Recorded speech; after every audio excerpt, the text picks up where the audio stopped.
Shri Vimal Kumar Singh, police उपाधीक्षक STF.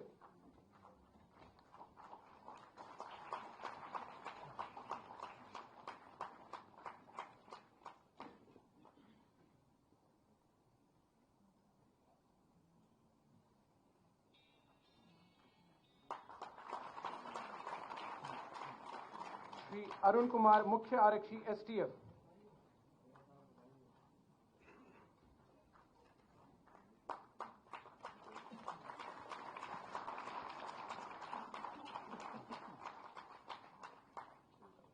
वर्ष 2025 से क्रमशः श्री कृष्ण कुमार, पुलिस अधीक्षक संबल।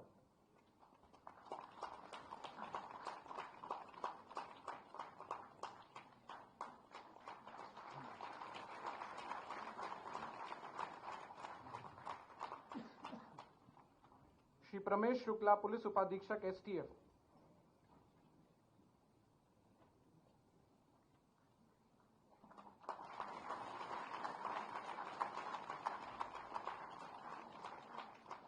सुश्री प्रियांशी प्रजापति, महिला आरक्षी, कमिश्नरेट आगरा।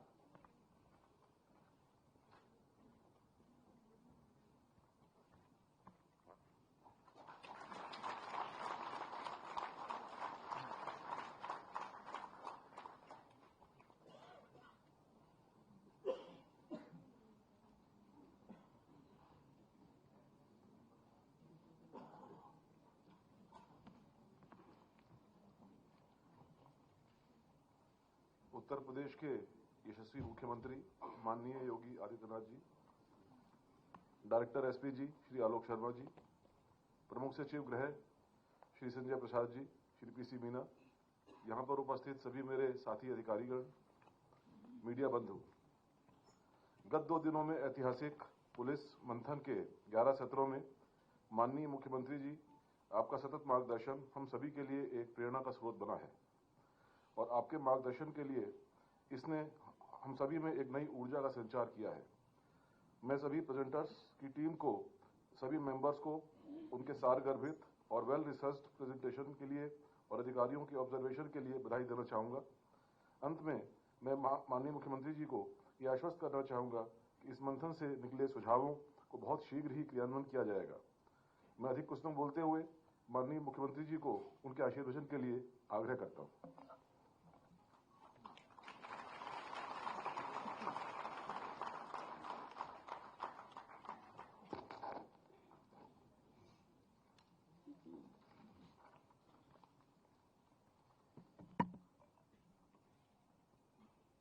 पुलिस मंथन 2025 के 2 दिवसीय कार्यक्रम में आज के इस मुख्यमंत्री उत्कृष्ट अलंकरण से संबंधित कार्यक्रम में मंच पर उपस्थित उत्तर प्रदेश पुलिस के महानिदेशक श्री राजीव कृष्ण जी, प्रमुख सचिव गृह श्री संजय प्रसाद जी,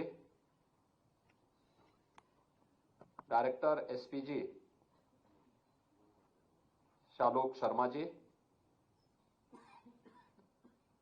पुलिस महानिदेशक कारागार श्री पीसी मीना जी, हमारे सभी वरिष्ठ पुलिस अधिकारीगण, वर्चुअल माध्यम से भी जुड़े हुए जनपद स्तरीय सभी हमारे पुलिस अधिकारीगण, मैं सबसे पहले पुलिस मंथन के इस अभिनव प्रयास के लिए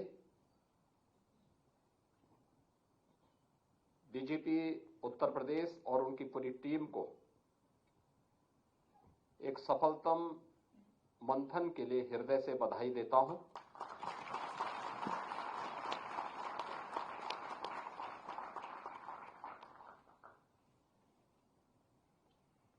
आदरणीय प्रधानमंत्री जी के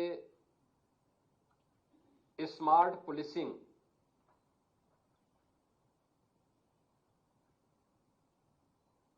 और विजन 2047 विकसित और आत्मनिर्भर भारत के लिए किस प्रकार की पुलिस हमें चाहिए, उस लक्ष्य की प्राप्ति के लिए पिछले 2 दिनों के अंदर जो रोड मैप यहां तैयार किया गया है वो अत्यंत महत्वपूर्ण होगा। और इसके लिए जिन 11 सत्रों पर हम लोगों ने यहां पर विचार किया है, उसको नजदीक से देखा है, वह हमारी भावी कार्य योजना को भी और भावी रणनीति का भी एक महत्वपूर्ण दस्तावेज साबित होने वाला है। और इसलिए मैं उन सभी प्रस्तुतियों के लिए जो अलग अलग प्रेजेंटेशन के माध्यम से अलग अलग वक्ताओं ने यहां पर 11 सत्रों के माध्यम से, जिसमें लगभग 55 के आसपास वक्ताओं ने अपने विचार यहां पे रखे हैं, उन सभी को भी अपने महत्वपूर्ण विचारों से अवगत कराने के लिए मैं हृदय से धन्यवाद देता हूं। आज का यह अलंकरण समारोह भी उत्तर प्रदेश पुलिस और उससे जुड़े हुए विभिन्न विंग्स के हमारे उन अधिकारियों के सम्मान का भी समारोह है जिन्हें हमें अलग अलग वर्षों में मुख्यमंत्री के उत्कृष्ट अलंकरण से सम्मानित किया गया है। मैं उन सभी पुलिस कार्मिकों और अधिकारियों को हृदय से बधाई देता हूं जिन्हें 2023-24, 24-25 और 25-26 के यह मुख्यमंत्री उत्कृष्ट अलंकरण से अभी यहां पे सम्मानित किया गया है। मैं उनको और उनकी पूरी टीम को, उनके परिवार के सभी सदस्यों को इस अवसर पर हृदय से अपनी बधाई देता हूं, अपनी शुभकामनाएं देता हूं। पिछले 2 दिनों से देश की आबादी के सबसे बड़े राज्य उत्तर प्रदेश में पुलिस मंथन के इस विशेष कार्यक्रम को हम लोगों ने आगे बढ़ाया है। और आप जानते हैं कि इसकी प्रेरणा का स्रोत है आदरणीय प्रधानमंत्री जी की डीजीज और आईजीपी की कॉन्फ्रेंस।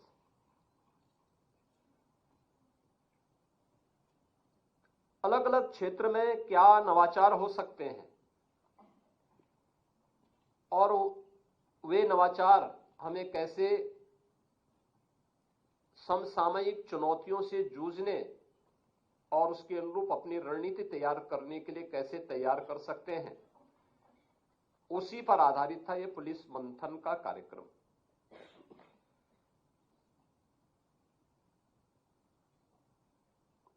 सबसे अच्छा रहा कि इस पूरे 2 दिवसीय सत्र के दौरान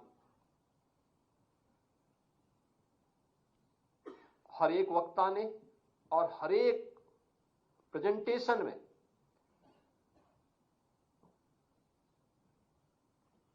टाइम और स्पेस दोनों का ध्यान रखा। यानी जिसे आप कह सकते हैं कि यूपी पुलिस अपने समय के प्रति समयबद्ध है, यह उसका एक उदाहरण यहां पर देखने को मिला है, जिसमें प्रस्तुतिकरण के जो आधार थे, बीट पुलिसिंग, यानी हमारा आधार क्या है, वहां से प्रारंभ हुआ और उसका एक सफलतम उदाहरण हमारे सामने 2020 में प्रारंभ हुआ मिशन शक्ति का कार्यक्रम है, जिसके रिजल्ट भी वहीं पे प्रस्तुत किए गए थे कि हमने 5th एडिशन में क्या सफलताएं प्राप्त की। इसके उपरांत महिला और बाल सुरक्षा से संबंधित जो अपराध हैं, मानव तस्करी से जुड़े हुए जो चुनौतियां हैं हम सबके सामने, इससे संबंधित एक यहां पे सत्र हुआ था। तीसरा जो सत्र हुआ था वो थाना प्रबंधन और उन्नयन से संबंधित था। पूरी पुलिस